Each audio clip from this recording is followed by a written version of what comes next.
Fuq il-baħar kun prudenti, din hija t-tema tal-kampanja edukattiva li Transport Malta tnediet biex tippromuovi mġiba responsabbli u sigura fuq il-bajjiet Maltin.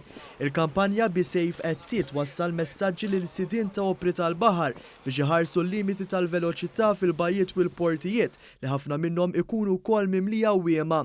Fil-fatt kważi n-nofs tal-kontravenzjonijiet li ħarġu s-sena l-oħra kienu minħabba l-limitu tal-veloċità. Għas-sajjieda bi preparamenti għas-Sajf minn barra l-manutenzjoni li ssir ta' kull sena, l-awtoritajiet ippreparaw mal-erbgħin ramba madwar Malta u Għawdex b'tabelli u żeba'. Il-kampanja hija mmirata wkoll għall-għawwiema hekk kif l-awtoritajiet ħejjew 56 żona għall-hawn fl-iktar bajjiet popolari fil-Gżejjer Maltin. Din is-sena żdiedu żewġ bajjiet fuq is-sena l-oħra, waħda f'San Tomas, Witilajn u oħra fil-Kalanka Dellimara.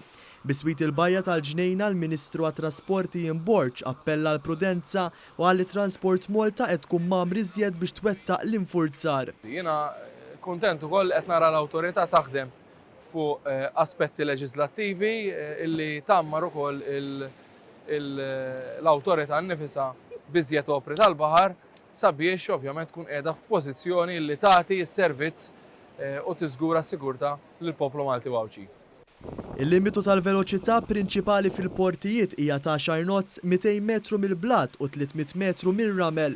Il-veloċità permessa tinżel sa 3 knots f'marinas u fejn irmiġġi oħra.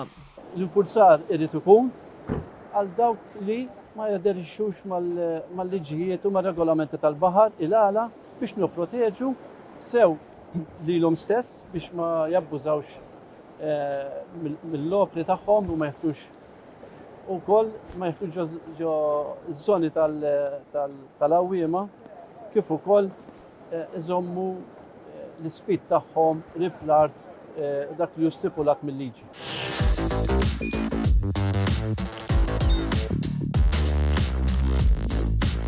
Idħol fuq one.com.mt u hemmhekk tista' tara l-programmi kollha li jxandru fuq One permezz ta' One Play.